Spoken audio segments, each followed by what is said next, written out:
You, John Fitzgerald Kennedy, do solemnly swear. I, John Fitzgerald Kennedy, do solemnly swear. That you will faithfully execute the office of President of the United States. That I will faithfully execute the office of President of the United States. And will, to the best of your ability. And will, to the best of my ability. Preserve, protect, and defend the Constitution of the United States. Preserve, protect, and defend the Constitution of the United States. So help you God. So help me God.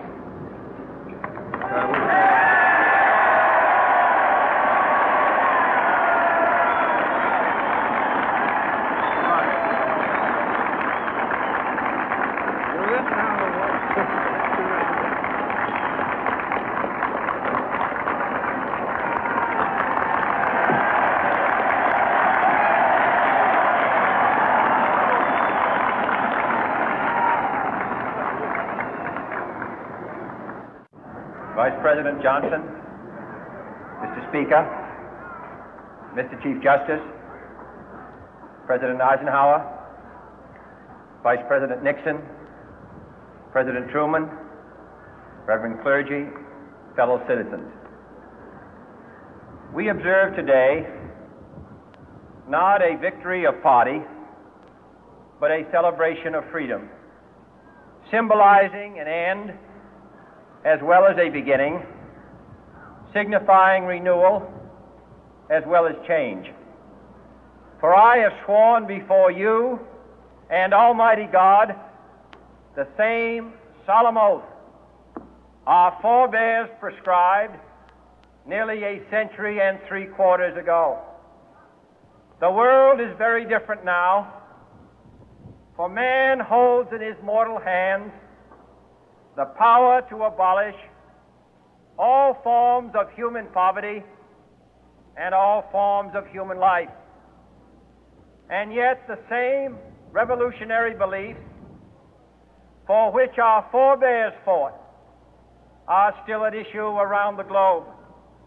The belief that the rights of man come not from the generosity of the state, but from the hand of God. We dare not forget today that we are the heirs of that first revolution.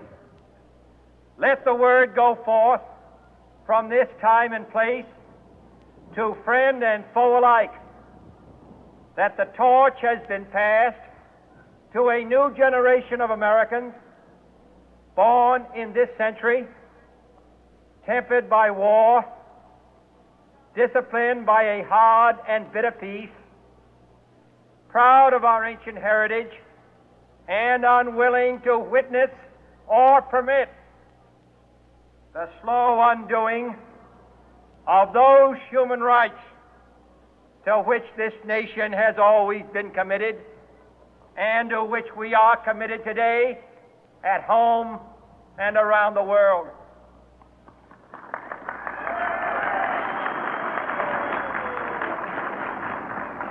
Let every nation know, whether it wishes us well or ill, that we shall pay any price, bear any burden, meet any hardship, support any friend, oppose any foe to assure the survival and the success of liberty.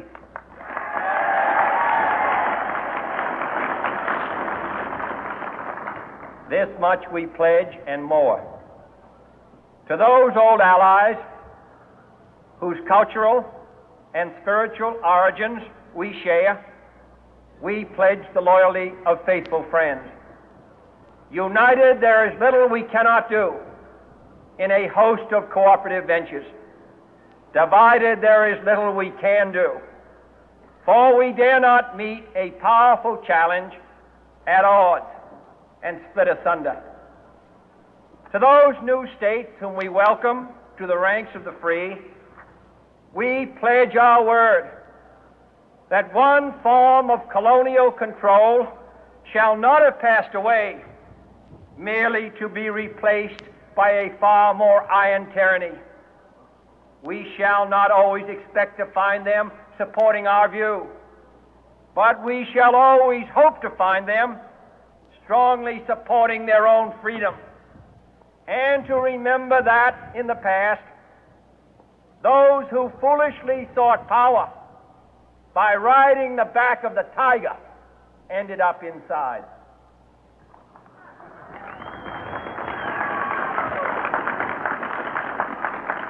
To those people in the huts and villages of half the globe struggling to break the bonds of mass misery, we pledge our best efforts to help them help themselves for whatever period is required, not because the communists may be doing it, not because we seek their votes, but because it is right. If a free society cannot help the many who are poor, it cannot save the few who are rich.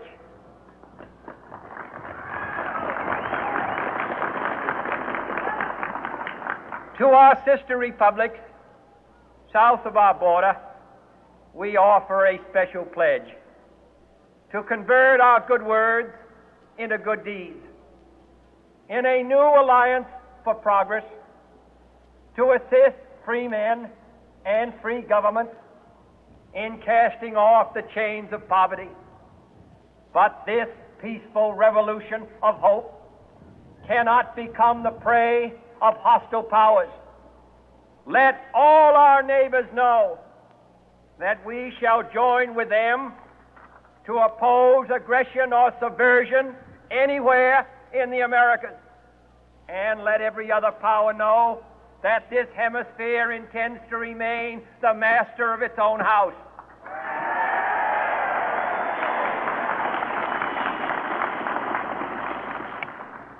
To that World Assembly of Sovereign States, the United Nations, our last best hope, in an age where the instruments of war have far outpaced the instruments of peace, we renew our pledge of support to prevent it from becoming merely a forum for invective, to strengthen its shield of the new and the weak, and to enlarge the area in which its writ may run.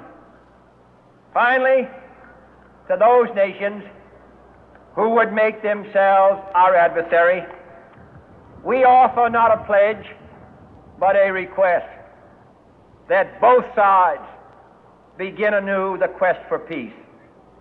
Before the dark powers of destruction, unleashed by science, engulf all humanity in planned or accidental self-destruction, we dare not tempt them with weakness, for only when our arms are sufficient beyond doubt can we be certain beyond doubt that they will never be employed.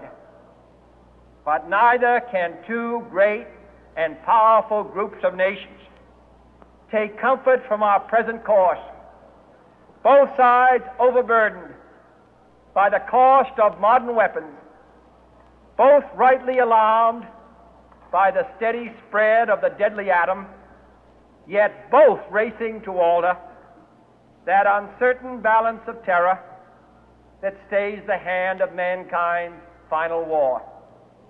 So let us begin anew, remembering on both sides that civility is not a sign of weakness, and sincerity is always subject to proof.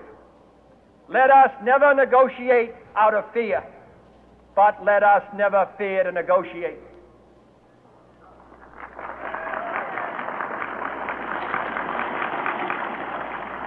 Let both sides explore what problems unite us, instead of belaboring those problems which divide us. Let both sides, for the first time, formulate serious and precise proposals for the inspection and control of arms, and bring the absolute power to destroy other nations under the absolute control of all nations.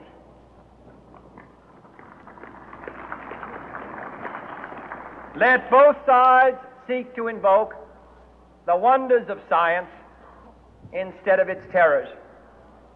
Together, let us explore the stars, conquer the deserts, eradicate disease, tap the ocean depths, and encourage the arts and commerce. Let both sides unite to heed in all corners of the earth the command of Isaiah to undo the heavy burden and let the oppressed go free. And if a beachhead of cooperation may push back the jungle of suspicion, let both sides join in creating a new endeavor, not a new balance of power, but a new world of law, where the strong are just and the weak secure and the peace preserved. All this will not be finished in the first 100 days, nor will it be finished in the first 1,000 days, nor in the life of this administration, nor even perhaps in our lifetime on this planet.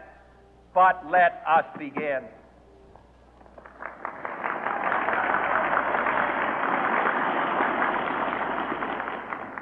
In your hands, my fellow citizens, more than mine, will rest the final success or failure of our course. Since this country was founded, each generation of Americans has been summoned to give testimony to its national loyalty. The graves of young Americans who answered the call to service surround the globe.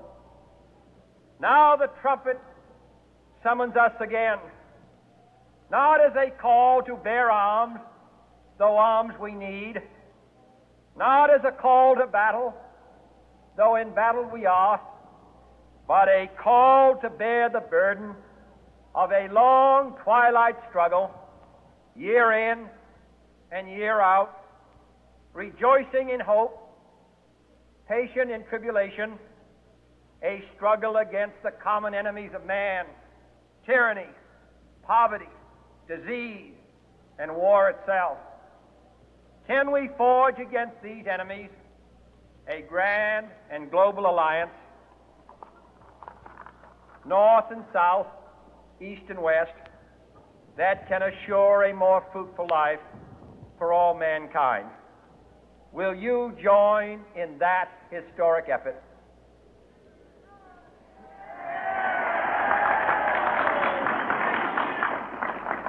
In the long history of the world, only a few generations have been granted the role of defending freedom in its hour of maximum danger. I do not shrink from this responsibility. I welcome it.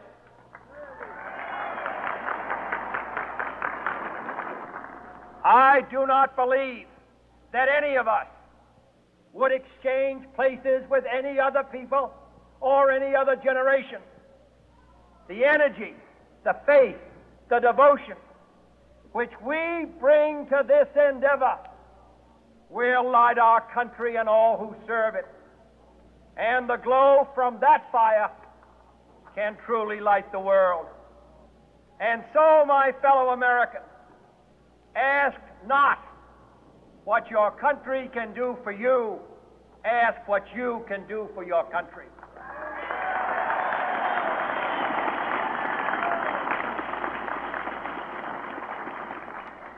My fellow citizens of the world, ask not what America will do for you, but what together we can do for the freedom of man.